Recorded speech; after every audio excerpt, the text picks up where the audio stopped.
walking in a country road, and I've been chasing after my shadow. Welcome back to the Camino Podcast, episode 103. I'm Dave Whitson. Nobody asked me my name. It's time for another installment in the Norte series, pushing deeper into Asturias and preparing for some farewells. In this section, picking up the trail in La Isla, we turn inland, and shortly after the town of Villaviciosa, we reach the point at which the Camino Primitivo splits off from the Norte. Primitivo pilgrims aren't the only ones who make that turn. A small number of pilgrims who plan to continue westward on the Norte opt to follow it as well, walking into Oviedo and then following an alternative route back to the Norte in Avilés, where we finish this episode. And hey, there's an argument for taking that approach if you don't have future plans for the Primitivo and are interested in Oviedo as a pilgrimage destination in its own right. If you're sticking with the Norte, though, you'll be rewarded with a different city to enjoy. Gijón sits right at the center of this section, pairing modern architecture with a stunning beach that will give you some San Sebastian flashbacks. And Avilés, the next stop, maybe offers some echoes of Llanes, with a vibrant pedestrian center and a lively central plaza. Admittedly, the walking isn't always great in this section. But my pilgrim guest for this episode, Patty Matascella, offers some great stories that underscore just how much there is to enjoy, even if there's less low-hanging fruit available. Speaking of which, the region is famous for its apples, and more specifically its sidra. And what better way to cap off a stage than gathered around a table with your pilgrim friends, enjoying a refreshment? So in the second half of the episode, I'm joined by Suzanne Hendrickson of The Crafty Cask, so that you can approach those sidrerias like a pro. 3 more stages of the Camino del Norte are straight ahead. Thanks for listening.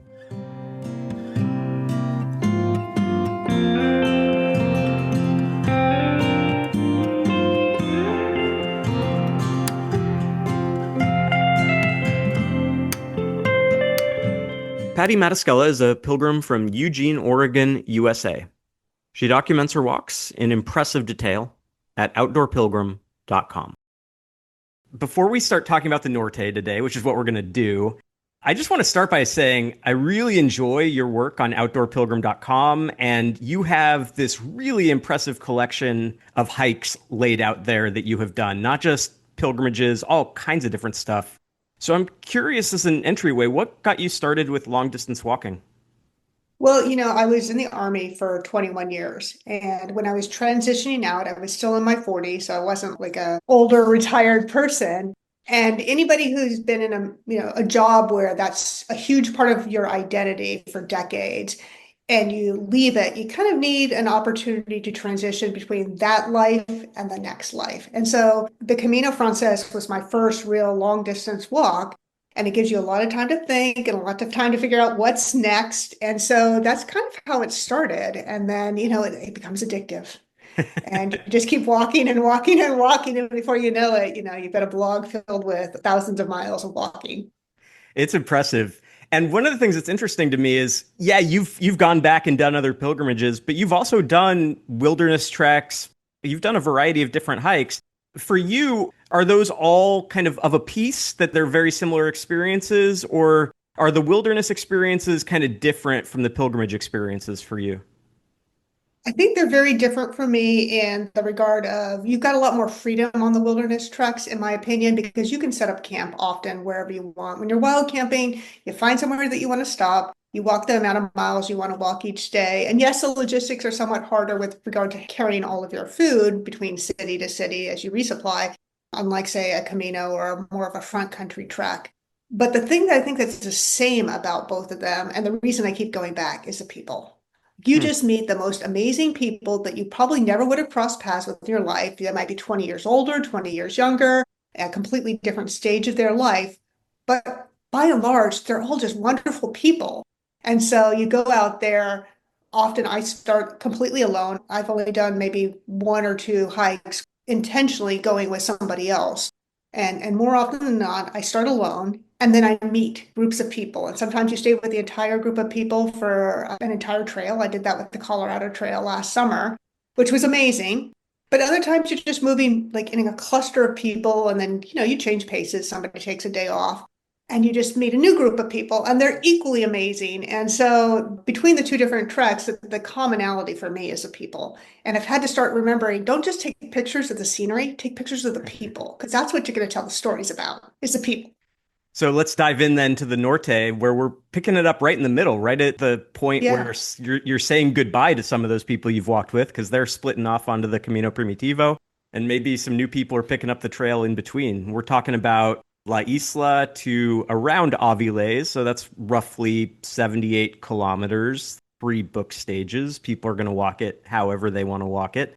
This is controversial is not the right word, but an oft criticized chunk of the Norte. Like when people are talking about, I don't have enough time to walk the whole Norte. Are there places I could skip? A lot of times, a couple of these sections come up in the conversation as suggested places to skip that are eminently skippable. But I appreciate you being willing to take this section on and having some positive things to say about it. For sure, for sure. I'm so glad that I did do this.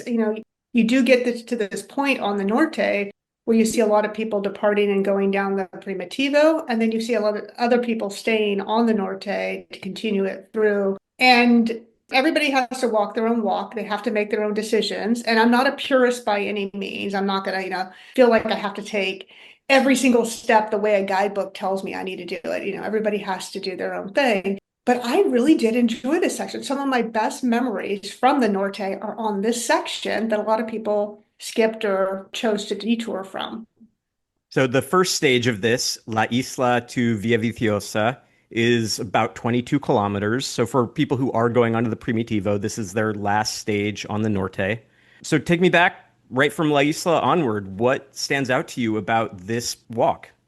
Well, I will tell you, starting with La Isla, I decided for, my own personal distance metrics are usually I try to walk between 30 and 35 kilometers most day, which is a bigger chunk than most people. And so I started from Ribadesea early that morning, and I didn't get to La Isla until like 11 o'clock. I'd already walked like 11 miles. And so I probably encountered this stage a little later in the day than a lot of maybe other pilgrims would. And it was also I encountered it on the 1st of October. So I was doing this as a fall hike. I'd enjoyed walking through the Basque Country with, the vines full of grapes. And, it's a beautiful time of year to walk, but it was hot. We had just finished an 8-day or 9-day stretch of consecutive rain.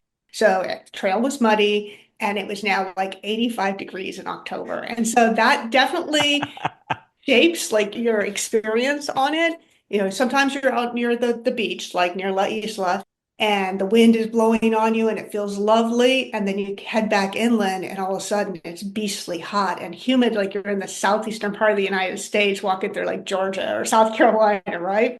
And as you say, you're headed inland today. There's no beach after La Isla, and there's a lot of pavement in this stage. Hard to avoid it. Like 80% of the day basically is pavement, which when you've been walking on mud is kind of nice until that sun is beaten down and it's radiating back at you off the asphalt.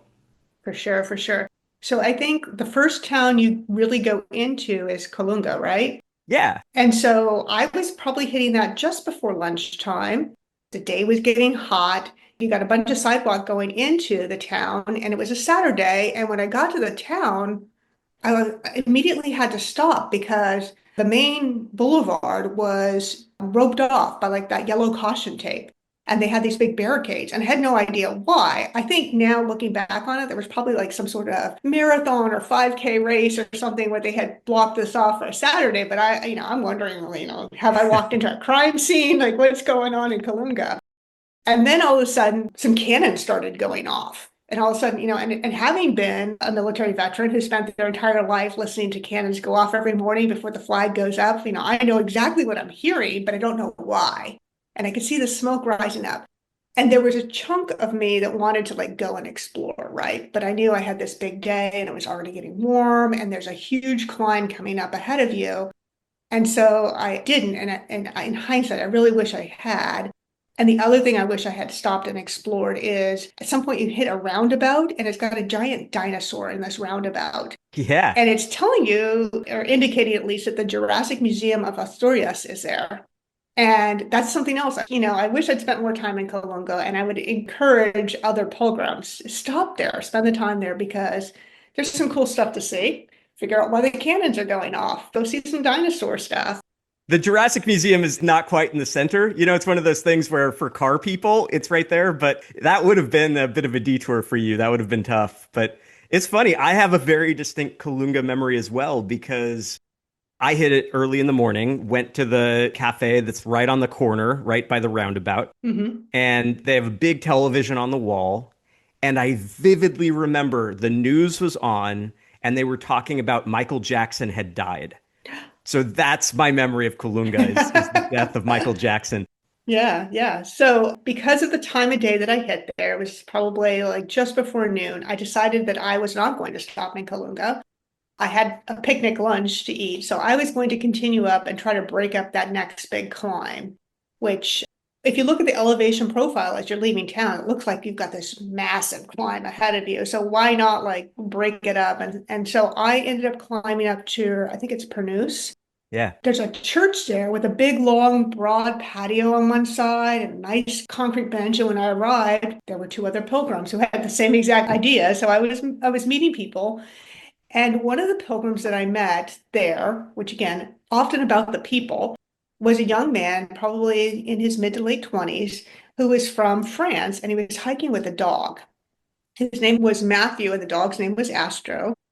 First off, I was just impressed that he was hiking with a dog because hiking the Camino, especially the Norte, which is a very rugged route, that's a challenge. Trying to do it with a dog in tow and figure out what's your situation, how you're going to sleep with a dog and eat. There's a lot of outdoor eating in Spain, but also he was from Brittany, France. And I think a lot of other pilgrims must have asked him if he was from the UK because they heard Britain or Brittany and kind of disregarded the, I don't know, context cue of his French accent. So he kept explaining that he was from France and he had walked from Brittany to Hendaye, crossed over, into Arun and was continuing on the Norte, which, that's like the classic pilgrimage, walk from your house all the way to Santiago. So I Totally. was super impressed by this guy, not only because he'd taken on the challenge of walking with a dog, but that he was, a young guy who was literally walking from his home to Santiago. And it's a good thing that you both had brought food with you because from Kalunga onward to the end of this stage, there's basically nothing. So, yeah, if you're not prepared, you're going to go hungry.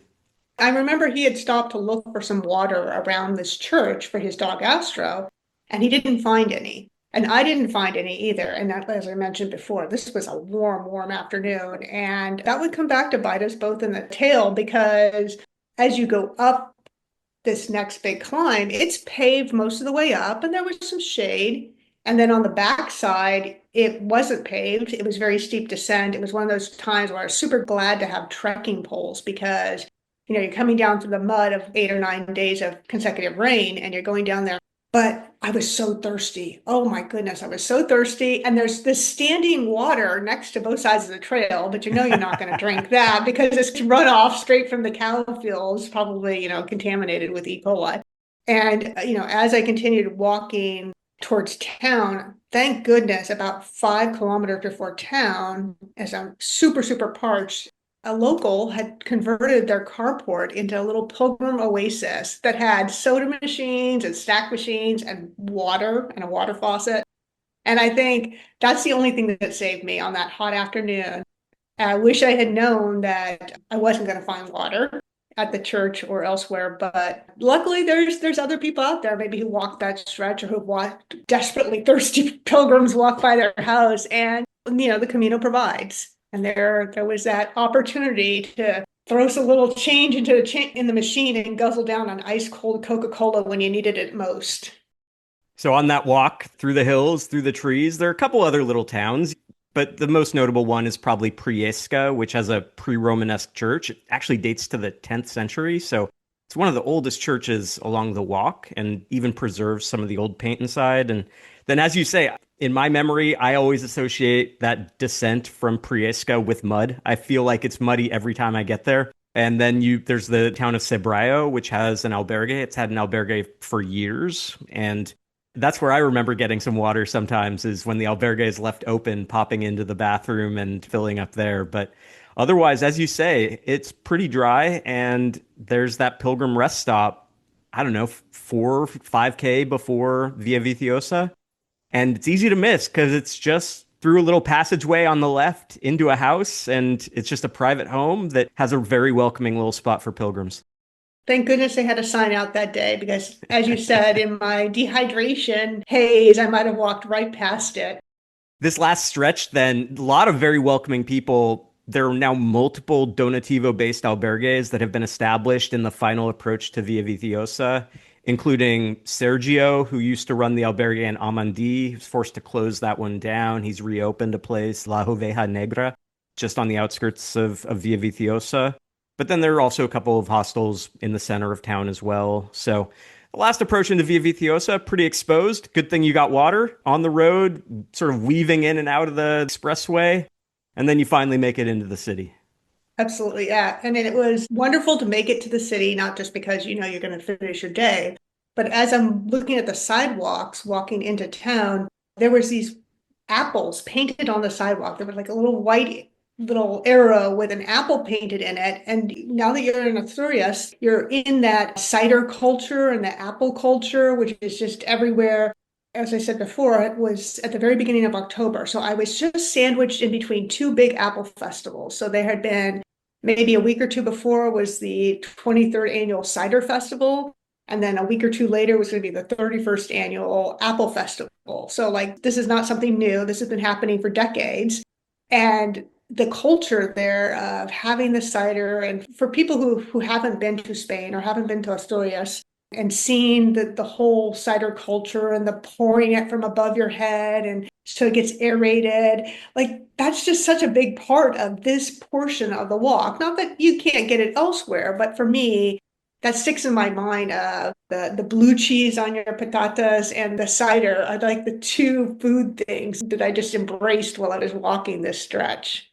And you do walk through a lot of apple orchards on that final approach to Via Vitiosa. So you are very firmly in the heart of apple country there. It felt a little bit like the Pacific Northwest, with the exception of the heat. But you know, you can walk through Washington State and see, you know, apple trees in the same type of thing, or through Virginia and see those apple trees. And this is the perfect time of year, in my opinion, because the apples are ready to be picked off the trees, you know, in that fall season. So for pilgrims who want to hike the Norte, I'm a big advocate for the fall because the weather is going to be warmer, but you're going to get those grapes in the Basque region. And then when you get to Asturias, you're going to get the apples. So like, what a great time to get local food and really enjoy that unique part of the trail. And then do some shopping because it's a long day tomorrow and there's not much, again, similar story to today's walk where there's not a lot of food along the way, but fortunately Via Vitiosa is a good market town, plenty of places to stock up. For sure, for sure. So stock up because the next stage, 31 kilometers Via Vitiosa to Gijón. It is a big city at the end of this, but again, it's pretty empty, open walking along the way. Not a lot of towns, not a lot of noteworthy spots. And a big climb. And a good sized climb. You know, a lot of people talk about the climbs on the Norte, but it's been a lot flatter in recent days leading up to this point. The terrain chills out a little bit, but yeah, you're going to be working hard in the middle of this walk. So you mentioned that. What else stands out to you from this section? I remember when I was leaving town in the morning, I was leaving it near sunrise, and it was one of those beautiful, what I call a creamsicle sunrise with the orange in the sky. And there was a church as you just walk out of town, you can kind of look up to your left down one of the small streets, and it had a double bell tower. And that's when I ran into Matthew and Astro again, because as I came to find out, you know, when you're hiking with a dog, you don't have the same albergue options that other pilgrims had. So he was wild camping often, and he would set up his tent behind the churches, often, you know, talking with the locals and getting permission to do that. And so the two of us kind of met up and then walked the next few miles together. And he was telling me more and more about what it's like to hike with a dog, and, you know, everything from finding dog food on a hike, which something else you don't think about, right? To finding somewhere to sleep and somewhere to eat. And so that sticks out in my mind for at least the beginning as we were walking up to the next big climb. Yeah, up and over the Alto de la Cruz, which is about 400 meters, right? So it's not a giant mountain. But again, like It's steep in places and it gets the blood flowing. Yeah, and I remember thinking, man, it was just a long climb. Like you said, it's not the biggest climb you're going to do on the Norte, but it's a big long one, and it was a warm, humid day. And every time you look up, it just seems to keep on going. And I remember just before I crested the top, a Spaniard was coming down, and he told me, just 2 or 3 more minutes to go. It was like he was bolstering my final reserves. But then you get to the top of the climb, and it's completely enclosed in trees. And you're thinking to yourself, oh, for crying out loud, I just did this huge climb. The least I deserve are some views, right? Yep. But it's kind of like hiking the Appalachian Trail. You do these climbs over and over, you get to the top, and it's surrounded by trees. Luckily, on the way back down, as you're going towards the small town of Peon, you do get those fantastic views of the valley below. So they are there. You just have to get over the summit. Yeah, the valley. You're still nowhere near the coast. That's coming at the end of the day, but it's interior all day long. And as you say, you get to the top and the descent begins almost immediately, but not nearly as steep on the way down. And be careful, when you look at the map and you start anticipating Payon and the fact that there is a large bar restaurant there, it's easy to think that that's going to be your spot for food on the walk. But it doesn't open until 11 a.m. And so if you have started in Via Viciosa, there's a very good chance you're passing through well before it opens. Or you happen to pass through like I did. Again, this is now the 2nd of October, and I get down there and I'm just craving that cafe con leche that everybody wants in the middle of their morning. And Casa Pepito, the restaurant you're talking about, they were closed. They had been gone on holiday themselves for 2 weeks. Luckily, they do have a coffee machine. So bring euros because there's a little coffee machine on their patio. And let me tell you, there was about 9 of us pilgrims out there with a little tiny mini cup of coffee with a little stirring stick in it, enjoying the next best thing to a cafe leche. You need it because you still got a ways to go before you get to the outskirts of Gijón. And, you're kind of working your way uphill, nothing too steep, back downhill. And eventually, finally, you get to the Camping Deva. Not a lot to say about that stretch normally, but do you remember anything from that part of the walk? I do remember one specific thing as I'm leaving the Peon area, and I hear what sounds almost like a wood chipper or a grinder. And as I'm walking uphill, I can see that there are 2 men and they're feeding something into this wood chipper. And they've got these big giant blue bags and they're lifting each one up. It takes 2 of them to lift it, and then they dump it over into the chipper. And then you hear grinding, and then they reach to another one. And part of me, because as we talked, we're walking through apple orchards throughout this entire area. And I'm thinking, oh, they must be grinding up apples and making something, apple cider or something. I don't know. And so, but I took a couple steps closer just to see. And the guys waved me over. And what they were actually grinding was the grapes. They had these giant bags of probably 3 feet tall that they were dumping in with grapes. And then, of course, they're gesturing to me, there's a tube leading down to follow it. And so I follow this tube downstairs to their house. It goes down a hill into there's a garage or basement type space down there, which, maybe isn't the smartest thing to do as a solo woman walking into somebody's random space. But the door was open and I could see an older man and a younger man. And so the juice was coming from the grapes, and it was, they were using gravity basically to get it all the way down to this garage area. And then it was going through a filtration system. And then they had buckets of what was coming through, which was filtered grape juice, essentially. And then, it was filling up very quickly. And the old man was responsible for getting the buckets. And then the young guy was running into the next room. So, of course, I'm following him into the next room. And he's pouring this freshly squeezed grape juice into these wooden casks, and they're making wine there. And it's just a local operation for their family or their little community. And the older man says, something to me, and I can't hear because he's got this loud noise from the grinder going. And he says something to me, basically telling me to stay there. And he's gesturing for me to stay there.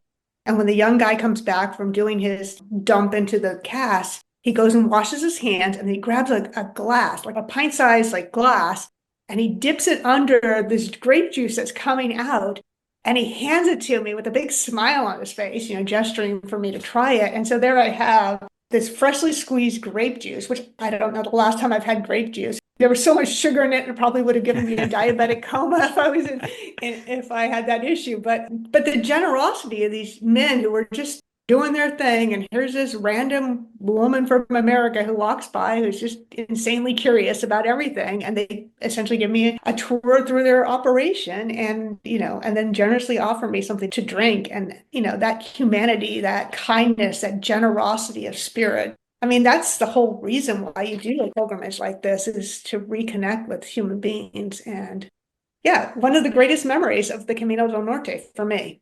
What I particularly love about that is it happened in this stretch that, I could just sort of dismiss as forgettable and something that you just kind of lower your head and trudge through to get to the next interesting part. And yet, right in the middle of it, you had the most memorable part of your trip happen. Exactly. And you can't plan any of that. It's never going to be in a guidebook, and that probably won't ever be there again. It's happenstance and it's meant to be.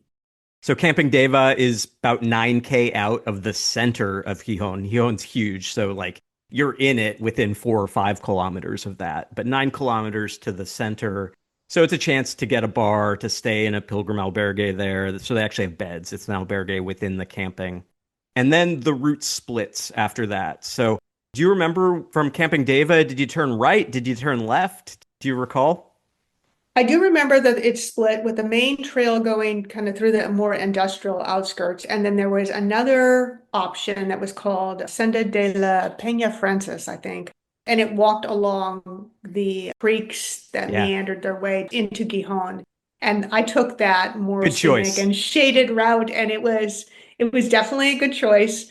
And Gijón's an impressive city. I didn't realize how many big cities I might be going through on the Norte, but it's a very modern city with museums and aquariums and a football stadium that can hold 30,000 fans, I guess would be the best thing to say, because they're very, very avid there. But having this little stretch of wilderness just on the outskirts as you make your way into this giant city, it was a very peaceful, tranquil way. I would highly recommend over the traditional route through the industrial outskirts. And the latter doesn't necessarily feel industrial, but it's very suburban. It's paved the whole Mm. way.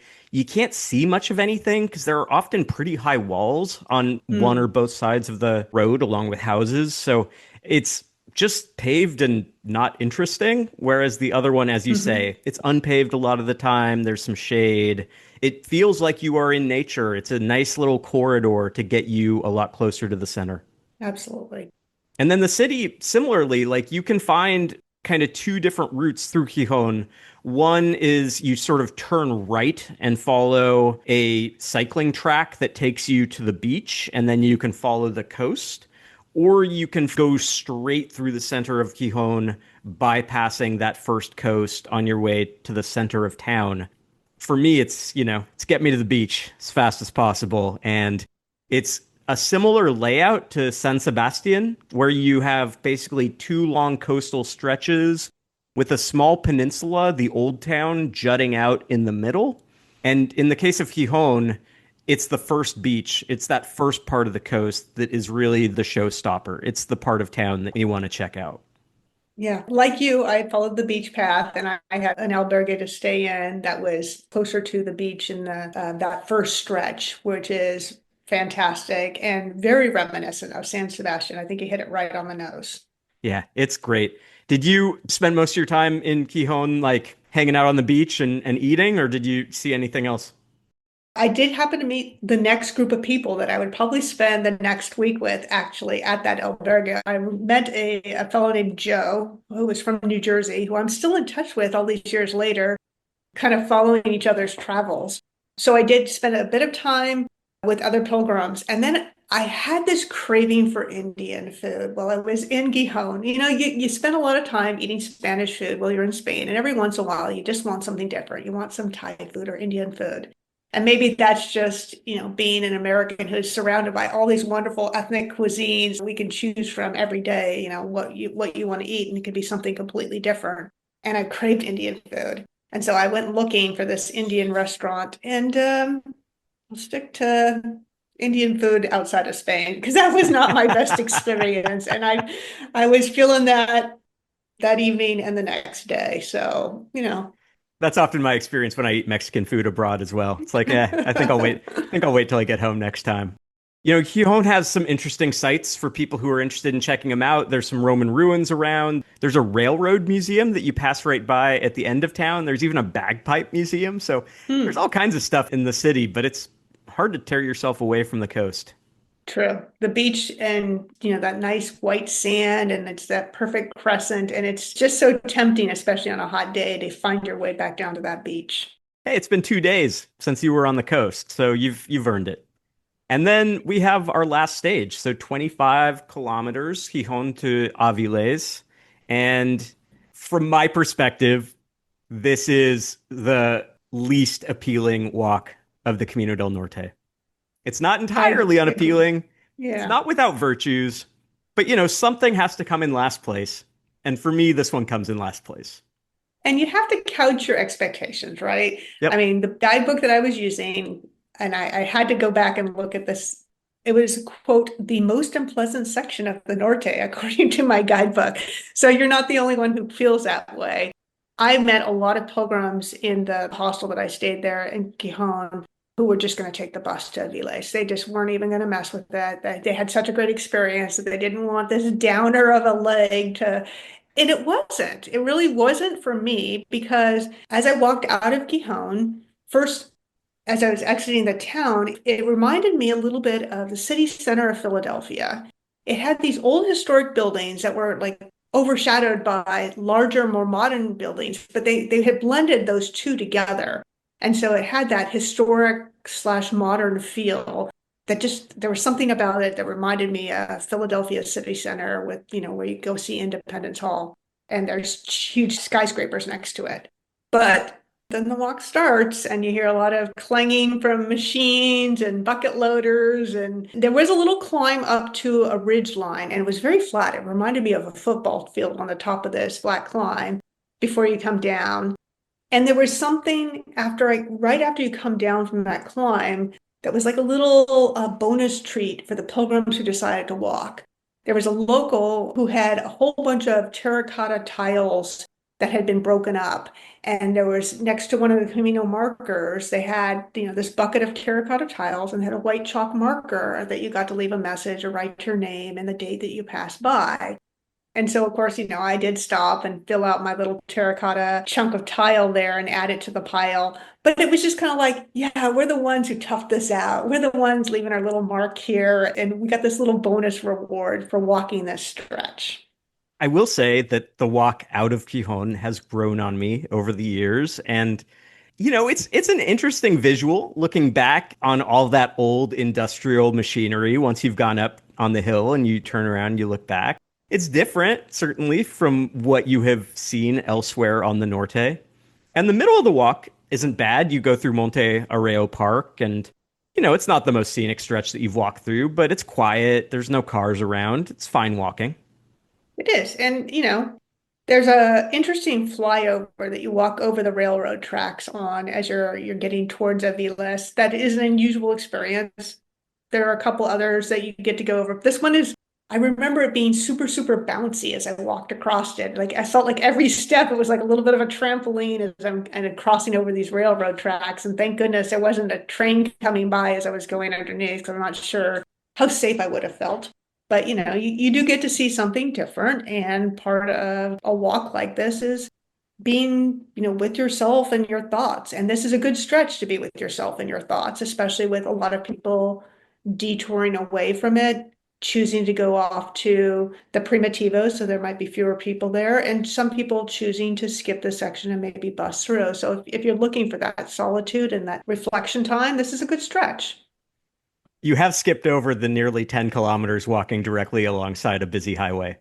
Well, okay, yeah, I did forget that. Yeah, AS 19 is it's definitely busy, and you might want an extra cup of coffee just to make sure you're as alert as you can be as you do that stretch. I have developed a variant that bypasses this, that is actually 400 meters shorter. There's one stretch that's unpaved, not on busy roads. So there is a way around it. It's not waymarked. People would need my GPS track. But yeah, for me, that's the real downer, is that stretch on a busy highway, all the trucks going past. Yeah, yeah. No, I would definitely be interested in seeing what that variant is because I think that might be a positive addition to this lake. I don't know why the route still does that when there's a way that you can do it. And, I'm not saying it's the best walk of all time, my variant, but it's not the worst walk of all time. And that's the competition. So that's the bar to clear. There you go. But at least, even if you follow the highway the whole way, the good news is that Aviles is a really nice reward at the end of it. It was much bigger than I thought it would be, just looking at it on a map. You've just left Gijón, so you're thinking everything's going to be much smaller, and it is smaller by comparison to Gijón, but it was definitely a big, bustling place. There was a, street market happening as they went through. There's a lot of big, beautiful churches to visit when you're going through Aviles.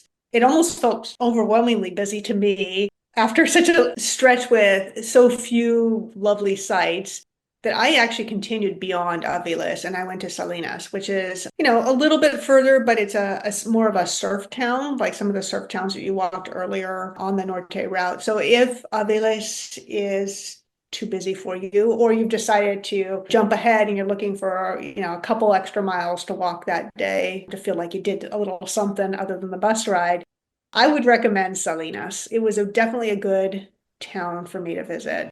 But for sure, Aviles was great as well. Aviles has a Pilgrim albergue. It's pretty good size, usually fills up in the summer. That center, though, it's a pedestrian area, red and black stones lining the way. Easy to miss. There's a very large park just off the left side of that, really shady, grassy area that can take you away from things, but then also a very large piazza. I couldn't help but laugh when I read your description walking out of Aviles, because I swear, every time I walk out of there, I feel like I have lost the thread. Like I have lost the route. I can't figure out what's happened to the Camino. There is something cursed about the exit from Aviles that has not been fixed over the years. I'm glad it wasn't just me then, because I No. felt pretty hopeless trying to find my way out, going, where am I supposed to go? Am I just too overwhelmed by the sights and the sounds of Aviles? Is there not enough markers? At this point, you've been on the Camino long enough. Your yellow arrow radar, as I Yeah. like to say, is really refined by this part of your walk. Yet somehow I felt like I was lost. And thank goodness for GPS these days, right? Yeah. Happens to me every time. The one other thing I'll mention is they have made a route change. And so the official Norte no longer goes through Salinas. It's a Mm. very curious choice, in my view, that it now goes through Piedras Blancas. So it misses out on what is, as you say, a very nice beach town. But it's very easy to get there and then reconnect with the Norte or another variant afterwards if people are so inclined to go spend the night with the surfers in Salinas. That's right. And this time of year, it was just very quiet. It wasn't as busy as, the beach in Gijón or the beach in San Sebastian. So I can't speak for the springtime, though. Who knows? It might be much busier and more bustling and equal competition for Aviles.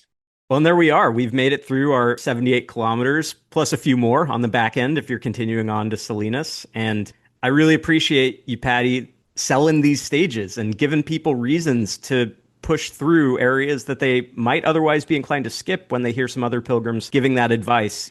There's a lot of value in seeing how the country continues to take shape and evolve each kilometer along the way. And who knows, some of those reroutes may happen, or you might find a nice alternate for the road walking as well.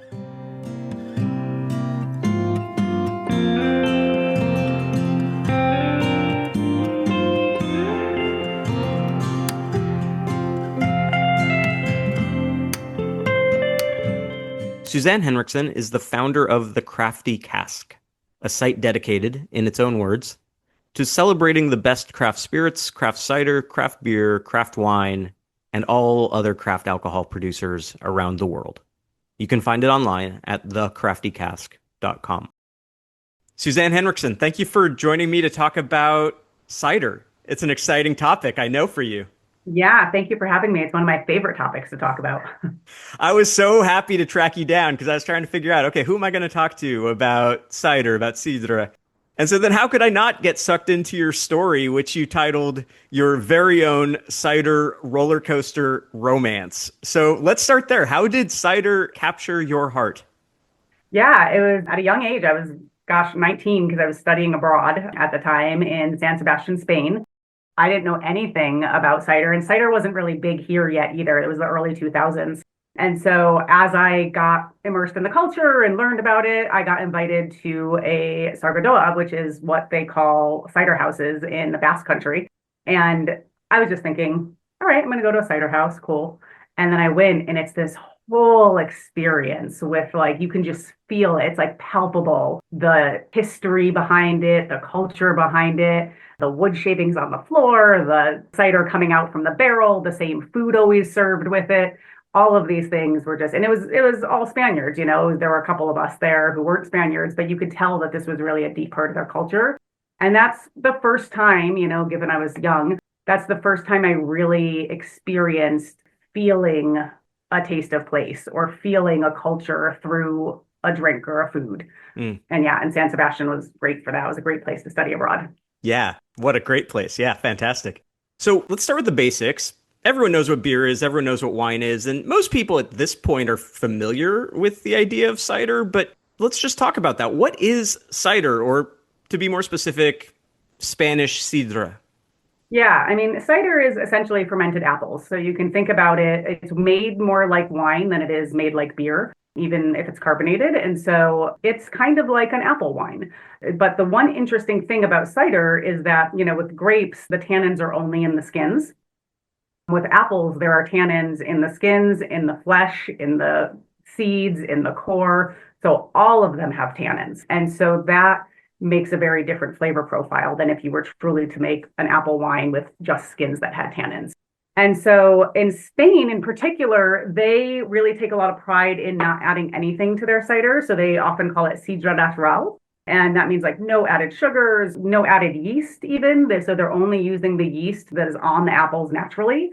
And so they really take a lot of pride in that. And because it's so natural and because, apples have so many tannins in them and they're not adding sugar, it tends to be a drier cider than maybe you would find from other regions or here. And it also has this, especially the Basque region, has this really like kind of barnyardy funk to it, which is just like totally my jam. Like I like stinky cheeses. I like, and so if you're someone who likes those like stinkier cheeses and really like some complex kind of flavors going on in your mouth, the Basque cider really like hits that with a little bit of tartness.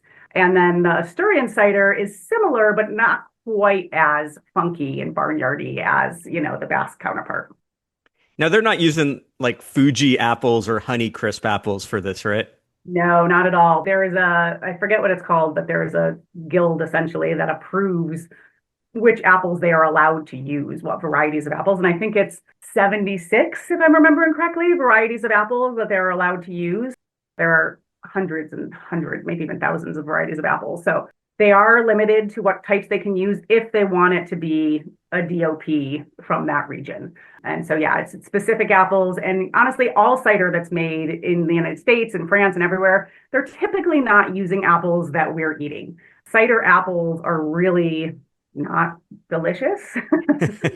And even if you bake with them, they're not very good. They're very tart. They're very, and so really the only use for them is to make them into apple cider. And so that is kind of a big difference. As is clear on the Crafty Cask, you have expertise in all kinds of different forms of alcohol.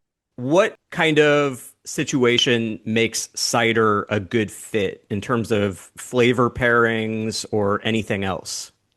Yeah, food pairing with cider is very similar to food pairing with anything else. So one of the things we often like to say is what grows together goes together, right? And so, in Spain, they are eating a lot of seafood, especially in the Basque region and in Asturias.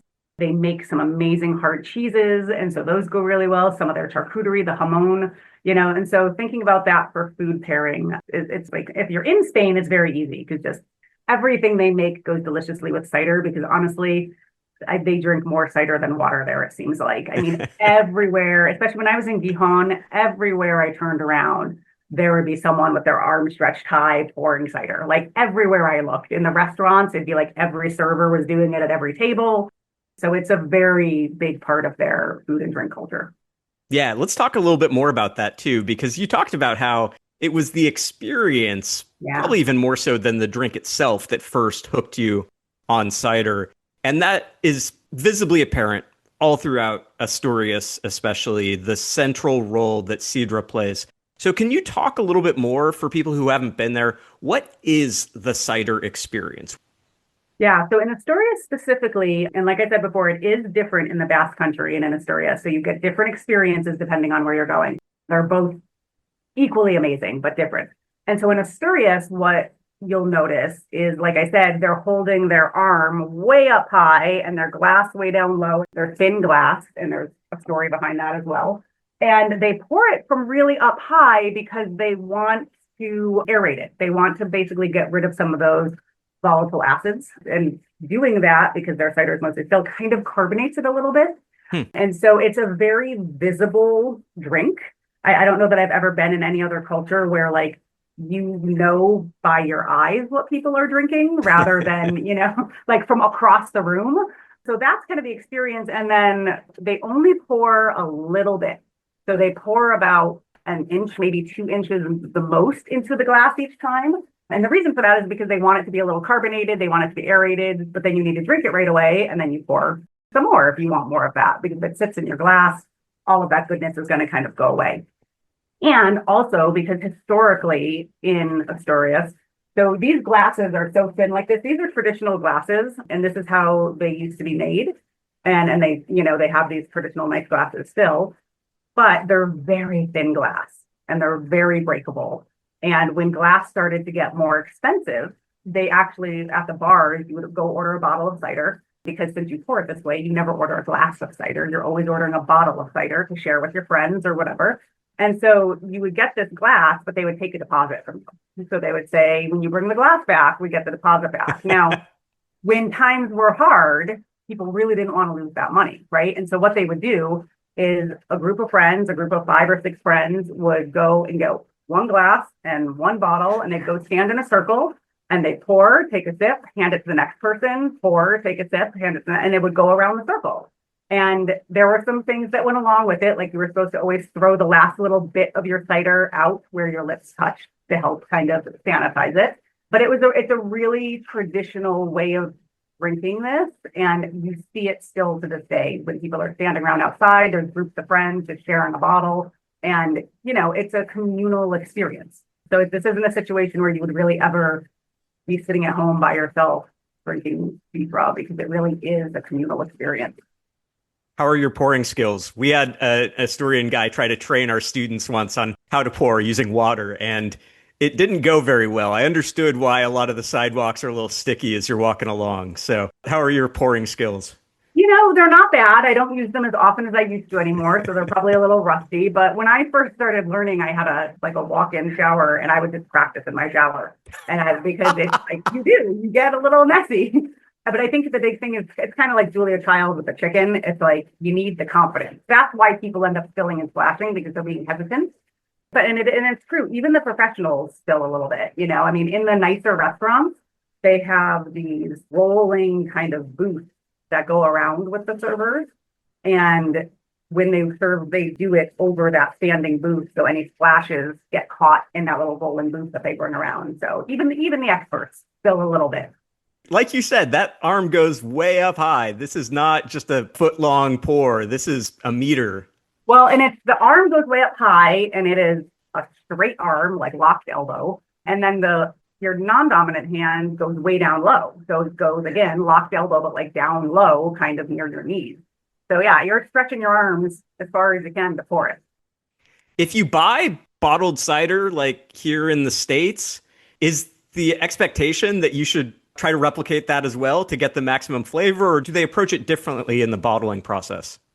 If it's Asturian cider, yeah, absolutely, you should still pour it like that. They do sell these little handy-dandy pourers to help you with it. So it kind of like helps you pour in that nice stream.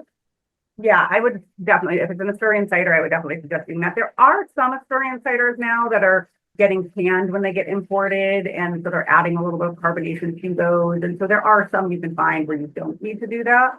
But for the real authentic experience, you can find a lot of Sidra Carbanco and things. You can find those in the States, and they're the same. So you should be pouring like that. Is there anything else about the relationship between cider and Asturian culture that I'm missing that we haven't touched on yet that is worth bringing up in terms of the story of cider in the region? Gosh, probably.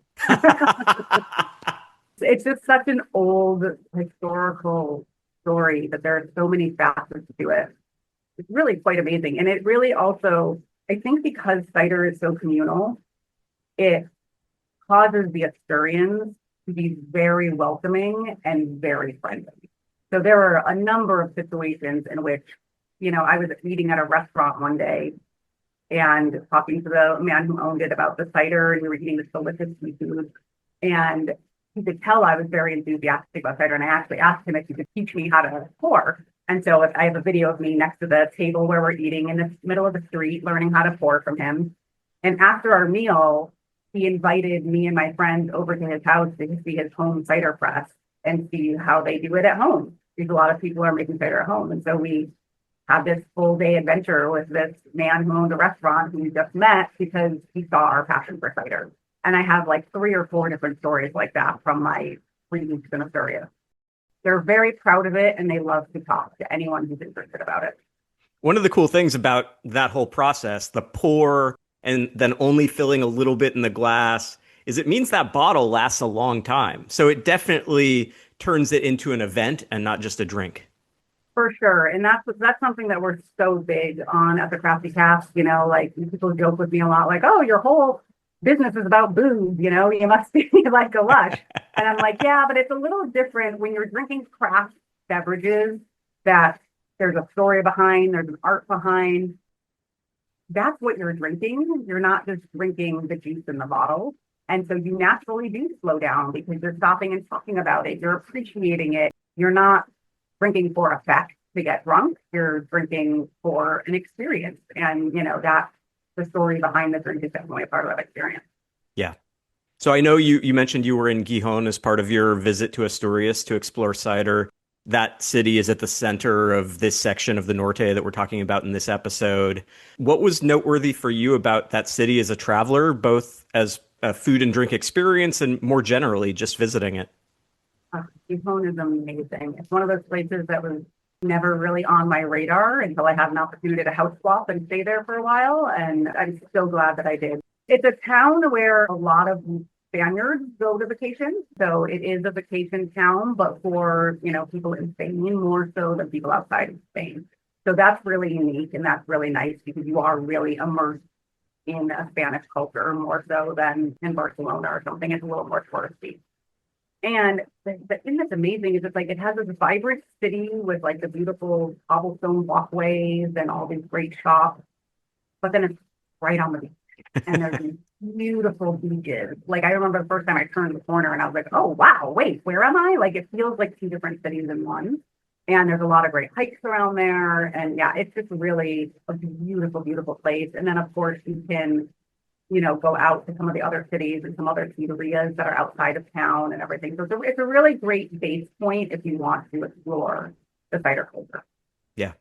Well, it's awesome to hear from you. Like I said, I was amazed finding your site and seeing how much depth you had to bring to the topic of cider. And I have to believe that runs through your treatment of other beverages, other drinks. So what else can people find on the Crafty Cask?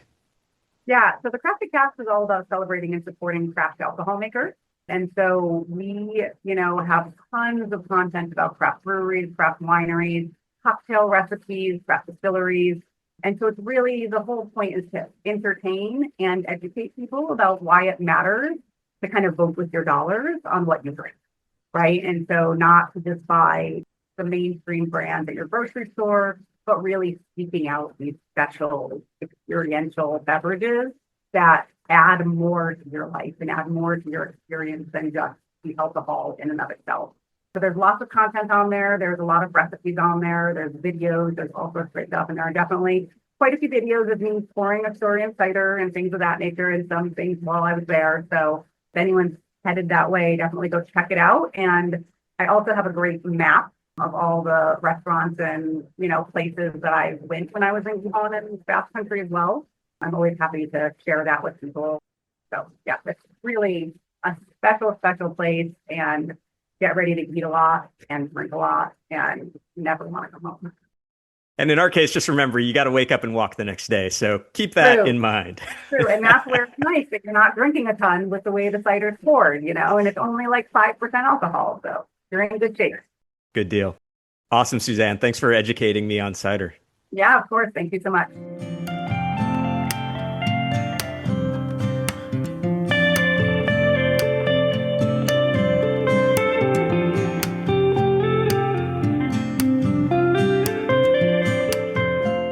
Somehow, hard as this may be to believe, there are no variants to discuss in the opening stage of this section between La Isla and Villaviciosa.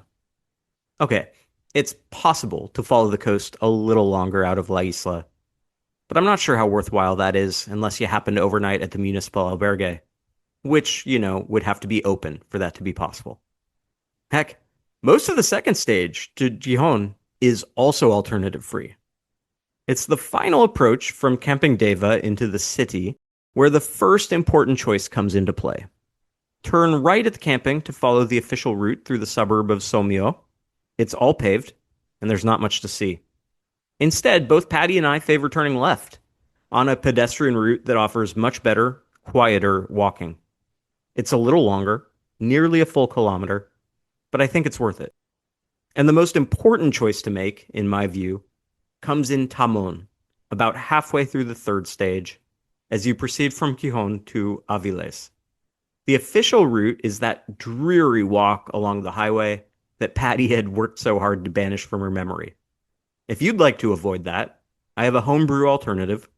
No waymarks, you'd have to have the GPS track, but it gets you off the highway, has a nice little interlude around the Embalse de Trasona, a dammed lake, and is even 400 meters shorter.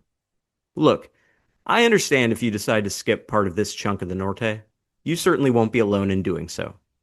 But as Patty made clear, even on the quote-unquote worst parts of the Norte, there are some fun things waiting to be encountered.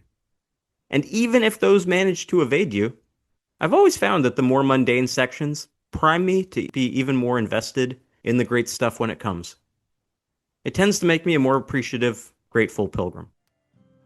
That's all for this episode. Thanks again to Patty Matascella for speaking with me about her Camino. You can find her at onlinepilgrim.com. And thanks as well to Suzanne Henriksen. There's a lot to discover at her site, thecraftycask.com. All episodes of the Camino Podcast can be found on Spotify, Apple, SoundCloud, and YouTube. You can reach me at CaminoPodcast@gmail.com and through the Camino Podcast Facebook page. And you can support the pod on Patreon at patreon.com/Dave Whitson. Got one more episode for you this summer, coming next week.